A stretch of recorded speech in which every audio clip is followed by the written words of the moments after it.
Hukum Sekjen PDI Perjuangan Hasto Kristianto melaporkan penyidik KPK yang menyita ponsel dan tas Hasto kepada Dewas KPK.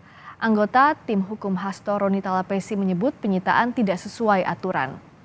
Roni menjelaskan proses penggeledahan dan penyitaan barang milik Hasto dari stafnya, Kusnadi, dilakukan secara ugal-ugalan dan melanggar pasal 39 KUHP tentang penyitaan. Roni menuding KPK memiliki agenda politik karena memaksakan penyitaan buku agenda Hasto yang berisi strategi dan pemetaan partai pada Pilkada 2024 mendatang. Prinsipnya adalah kami semua menghendaki supremasi hukum. Pada saat yang sama kita ingin institusi hukum seperti KPK semakin profesional. Bahwa barang yang disita tidak ada kaitannya dengan perkara yang sedang diperiksa oleh KPK. Ya, itu adalah barang-barang pribadi dan barang-barang partai, supremasi partai, kedaulatan partai di dalam buku tersebut, agenda-agenda partai, dan itu kami mensayangkan. Ketua Sementara Komisi Pemberantasan Korupsi KPK, Nawawi Pomolango mengklaim penyitaan ponsel Sekjen PDIP Hasto Kristianto merupakan bagian dari upaya pencarian Harun Masiku. Nawawi menyebut penyitaan ponsel dan tas milik Hasto merupakan upaya hukum dan tidak terkait politik. Lanjut langkah-langkah yang dilakukan oleh teman-teman penyidik mungkin bagian daripada perintah pimpinan bahwa memang upaya terus pencarian Harun Masiku itu terus harus dilakukan. Kemarin saya sendiri ada giat di Surabaya sehingga baru tadi pagi saya minta Pak Deputi Penindakan untuk memberi penjelasan kepada kami apa yang berlangsung yang seperti diberitakan yang kemarin. Itu aja barangkali. Silakan, ada ruang-ruangnya, ada Dewas, ada forum pra-peradilan untuk kegiatan. Pak, kemarin ada Sekjen PDIP Hasto Kristianto memprotes penyitaan ponsel oleh penyidik KPK usai diperiksa terkait Harun Masiku. Hasto menyebut penyitaan ponsel miliknya tidak sesuai prosedur. Usai diperiksa sebagai saksi dalam kasus buronnya caleg PDIP Harun Masiku di KPK, Hasto mengungkap keberatan atas penyitaan ponselnya.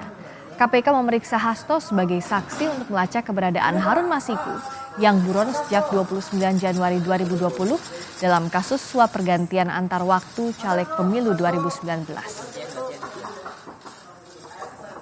Karena di tengah-tengah itu kemudian staf saya yang namanya Kusnadi itu dipanggil katanya untuk bertemu dengan saya, tetapi kemudian tasnya dan handphonenya atas nama saya itu disita. Saya menyatakan keberatan atas penyitaan handphone tersebut. Ya karena segala sesuatunya harus didasarkan sesuai dengan hukum acara pidana. Karena ini sudah suatu bentuk tindakan yang pro justisia. Dalam salinan putusan pengadilan tipikor, nama Hasto disebut sebagai Sekjen PDIP yang menugaskan Doni Tri Istiqomah selaku tim hukum PDIP untuk mengajukan surat permohonan ke KPU RI terkait pergantian antar waktu caleg pemilu Dapil Sumsel 1 menggantikan Nazarudin Kemas yang meninggal dunia. Meski demikian, dalam putusan Hakim Tipikor tidak disebutkan sejauh mana peran Hasto selain penugasan Doni Tri Istiqomah.